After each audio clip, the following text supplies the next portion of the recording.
A gente vai falar também sobre o presidente da CBF respondendo ao Flamengo e tem também uma marca impressionante. Olha, eu vou te falar, que torcida é essa? Guerra fria nos bastidores envolvendo Flamengo, Palmeiras e CBF. E tem mais um molinho nessa história. Lembra do Andrés Pereira? Pois é, tá quase indo pro Palmeiras. E Flamengo e Palmeiras podem se enfrentar na final da Libertadores com o Andrés Pereira, dessa vez, jogando pelo Palmeiras. A gente vai contar isso tudo no vídeo de agora, mas antes gostaria de pedir para você se inscrever no canal, soltar o dedo no like, hypar o vídeo, ativar a notificação, o sininho aí, compartilhar esse vídeo e assim todo mundo vai ficar conhecendo o canal. Vamos para as informações. Eu vou começar falando dessa do Andrés Pereira, tá? Na verdade, não, vou deixar por último. Como eu disse que é o molinho, eu vou deixar o molho por último do Andrés Pereira. Antes a gente vai contar aqui todos os detalhes envolvendo essa guerra fria nos bastidores entre Flamengo, Palmeiras e CBF. Vamos lá. No meu Twitter, eu trouxe todos os bastidores dessa situação no lado do Flamengo. Vamos lá, eu escrevi o seguinte: bastidores, a CBF vinha conversando com o Flamengo e até com outros clubes nos últimos 3 dias sobre o calendário para saber a opinião dos mandatários. Ontem, no caso, sábado, a entidade comunicou o adiantamento do fim do Brasileirão para o dia 7 de dezembro, algo que o Rubro Negro e o Palmeiras eram contra, inicialmente, prestem atenção. A CBF abordou o Flamengo com a ideia, alegando que seria do interesse do clube. Nestas conversas, BAP, presidente do Flamengo, respondeu que não queria nenhuma mudança no calendário feito por ele, sem aceitar nenhuma sugestão de ninguém. Porém, fizeram do mesmo jeito. Na visão do Flamengo, na história dos pontos corridos, jamais houve tamanha interferência na tabela. Na entrega da medalha do título do Mundial Sub-20 conquistada pelo Flamengo, BAP deixou claro para o presidente da CBF, Sami Chaldi, que iria se inteirar sobre o assunto. O que o Flamengo fará? A informação que eu tenho, como disse primeiramente um amigo Bernardo Ramos e nós confirmamos, o clube vai emitir uma nota oficial sobre o assunto, citando os dirigentes da CBF e criticando a decisão da entidade. E quando a gente fala dirigentes da CBF, leia-se Júlio Avelar, diretor de competições da CBF, e Sami Chaldi, presidente da CBF. Por que a diretoria não tenta uma reunião com a CBF? Fiz esse questionamento e me responderam: não fará isso e o motivo já foi citado acima. A CBF vinha conversando com o Flamengo para saber a opinião do clube sobre essa mudança no calendário e mesmo assim a entidade manteve a decisão. Ou seja, pouco se importaram com a opinião do Flamengo. Por que Flamengo e Palmeiras se sentem prejudicados? A CBF alterou o calendário do Brasileirão, adiantando o fim da competição para o dia 7 de dezembro. Antes iria até o fim de dezembro, dia 21, se não me engano. Desta forma, o Flamengo, que teria 6 semanas livres para descansar e treinar, pois está fora da Copa do Brasil, agora só terá 1 semana.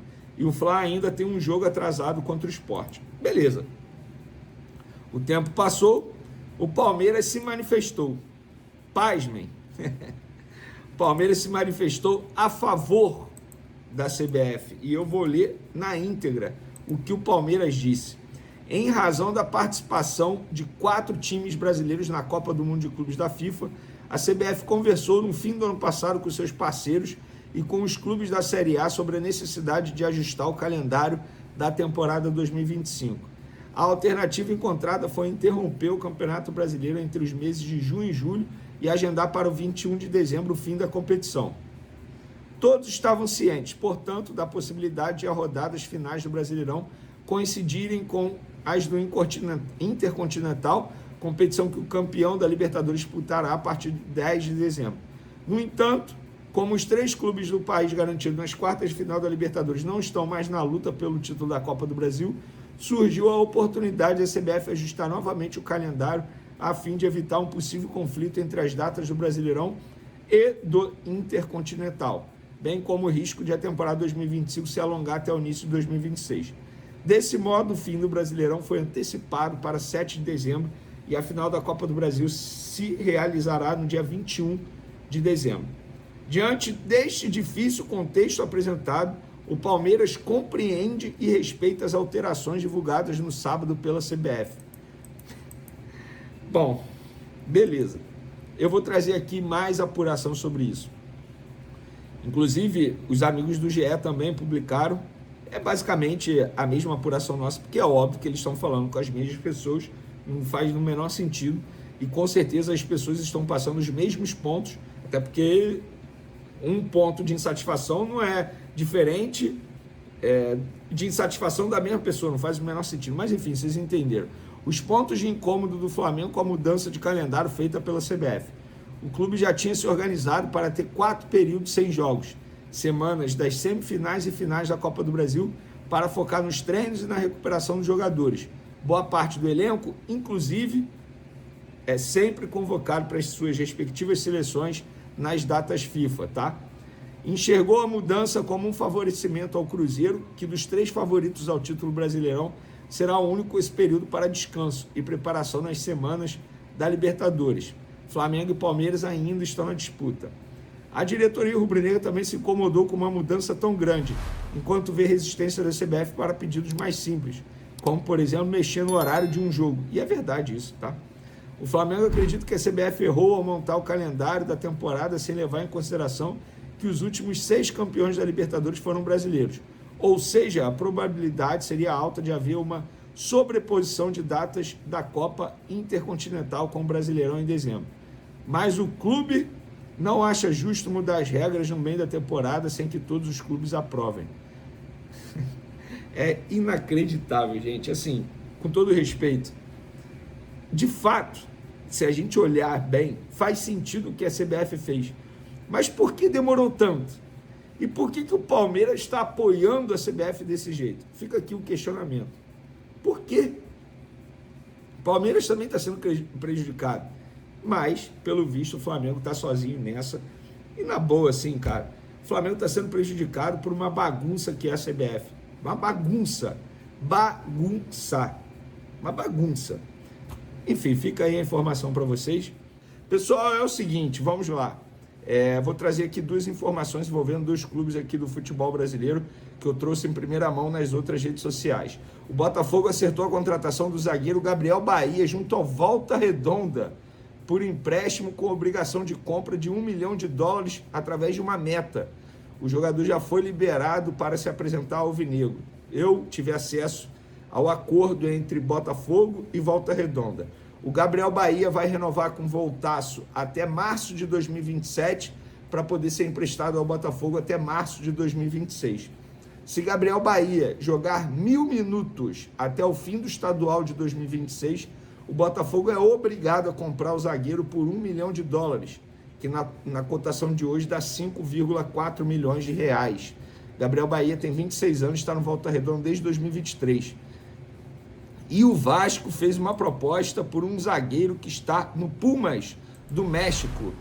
Trata-se de Nathan Silva, jogador de 28 anos. O Vasco oferece $5 milhões, 27 milhões de reais na cotação de hoje, parcelados em 3 vezes. A primeira à vista e as outras 2 alguns meses depois, que seria ajustado entre os clubes. O Pumas é dono de 70%, o Atlético Mineiro é dono de 20%, e o jogador é dono de 10% dele mesmo. Então, fica aí as informações que a gente trouxe com exclusividade nas outras redes sociais. A lista de convocados de Ancelotti para a seleção brasileira. Goleiros: Alisson, Bento, Hugo Souza, do Corinthians, que é cria do Flamengo, inclusive. Zagueiros, defensores, laterais: Alexandro, do Lille, muito bom jogador, passou pela base do Flamengo, inclusive. Alexandro, lateral esquerdo do Flamengo. Caio Henrique, do Mônaco. Douglas Santos, Zenit. Wanderson, Mônaco. Wesley, cria do Flamengo, foi vendido recentemente à Roma.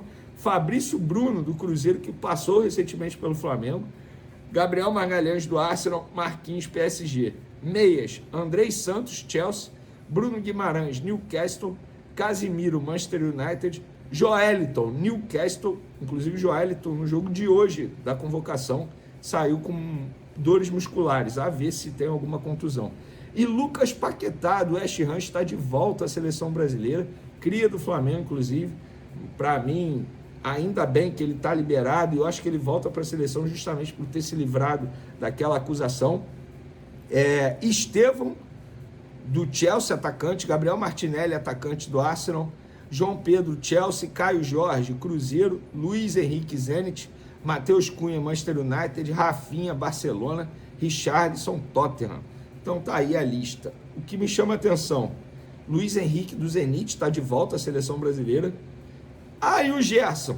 Se o Luiz Henrique foi chamado, o Gerson tem que ser chamado. Nananina não. Pega os números do Gerson, joga pouco, não está tendo muita minutagem, não faz o menor sentido chamar o Gerson nesse momento. O Luiz Henrique sim está jogando lá no Zenit, sendo muito bem aproveitado.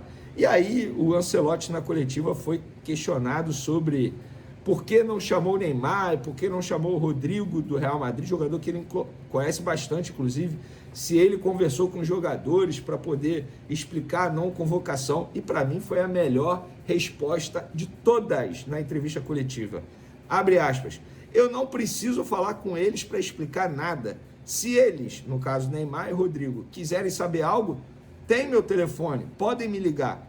Rodrigo tem meu telefone. Neymar não sei, mas creio que sim. Fecha aspas.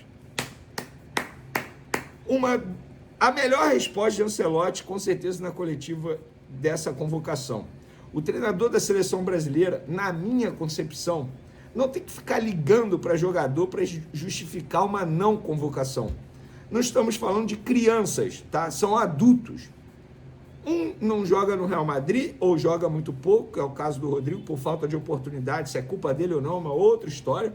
O outro, no caso, o Neymar, não consegue ter uma boa sequência no futebol brasileiro. Detalhe, Ancelotti conhece os dois, não precisa ficar chamando para conhecer jogador de perto.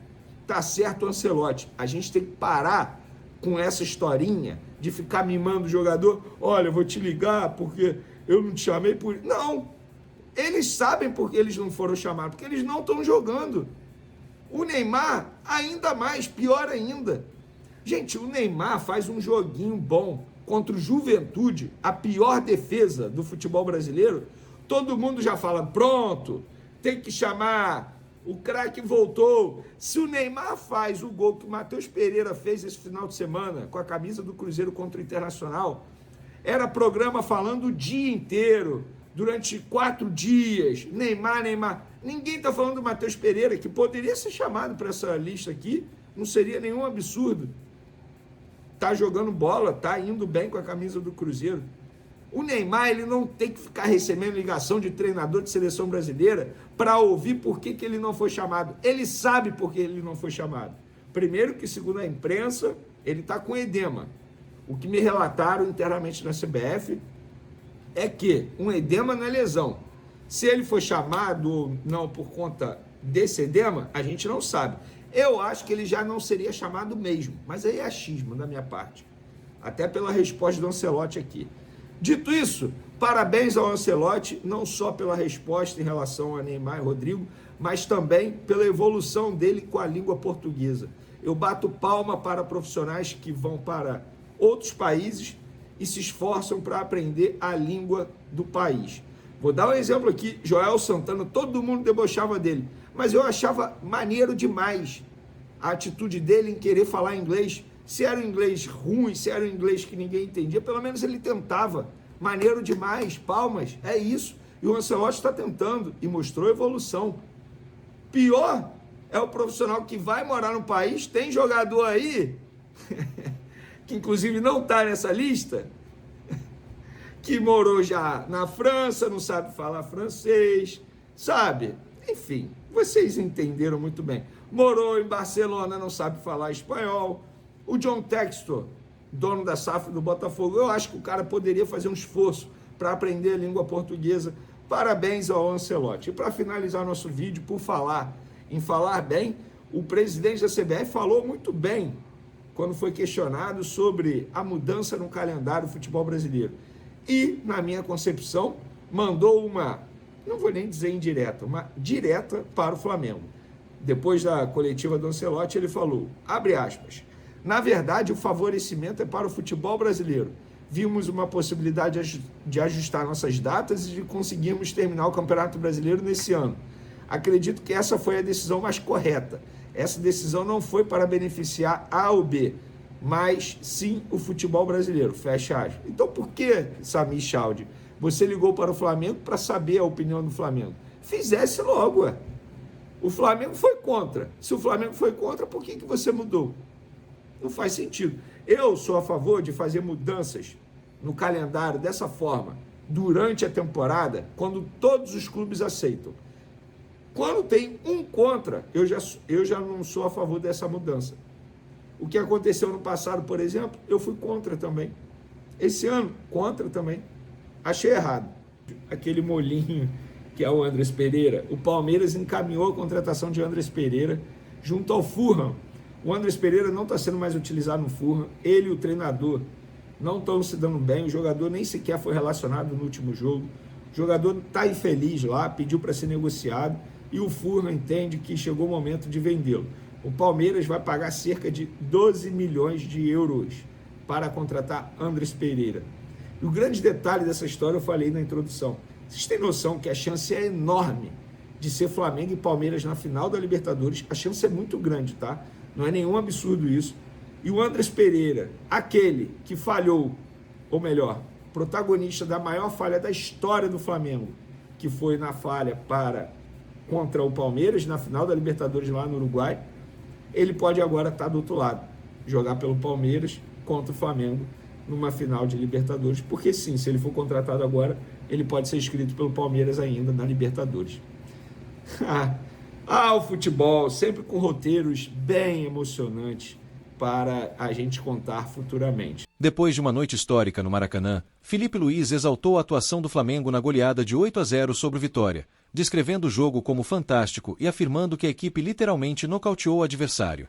Para o treinador, a concentração e o esforço mental da equipe foram fundamentais para manter o nível mesmo após a classificação na Libertadores contra o Internacional, garantindo um desempenho completo em todos os aspectos. Filipe destacou que o time não apenas marcou gols, mas manteve o controle da partida, pressionando o adversário do início ao fim, sem firulas ou distrações, algo que o deixou extremamente orgulhoso do comprometimento de cada jogador dentro de campo. O treinador ainda frisou que a vitória não é apenas fruto do talento individual, mas de uma mentalidade coletiva de quem quer lutar até o fim pelo título, mostrando que a equipe vive um momento de grande foco e determinação. Entre os destaques da partida, Filipe Luís ressaltou o desempenho de Samuel Lino e Pedro, que foram decisivos para a goleada. Lino marcou 2 gols e deu 3 assistências, enquanto Pedro balançou as redes 3 vezes e contribuiu com uma assistência. O treinador afirmou que Lino supera qualquer expectativa em relação ao valor pago, elogiando sua escolha de vir do Atlético de Madrid para o Flamengo e destacando a importância de seu impacto para elevar o nível do grupo, incluindo concorrentes diretos como Cebolinha e Michael. Quanto a Pedro, Filipe enalteceu a frieza e a inteligência do atacante dentro da área, capaz de tomar decisões precisas e calmas, além de reforçar a força do grupo por meio de atitudes de respeito e parceria, como demonstrado na penalidade dividida com Bruno. Essas ações, segundo Filipe, são reflexo de um elenco unido, maduro e competitivo, que cresce junto a cada partida. O técnico também comentou sobre o planejamento do elenco e a janela de transferências, destacando que a chegada de novos jogadores aumentou a concorrência interna e elevou o nível de todos. Filipe Luís garantiu que, no momento, não há necessidade de novas entradas, mas que a equipe pode passar por saídas pontuais, mantendo a base forte e qualificada. Ele ressaltou que essas contratações estratégicas foram essenciais para ajustar o grupo e aproveitar ao máximo o talento de cada jogador, fortalecendo ainda mais o Flamengo em campo. Para o treinador, o resultado expressa não apenas a qualidade técnica, mas a maturidade, disciplina e união de um elenco que demonstra estar pronto para brigar por títulos importantes até o final da temporada, deixando claro que a trajetória do time segue sólida e determinada.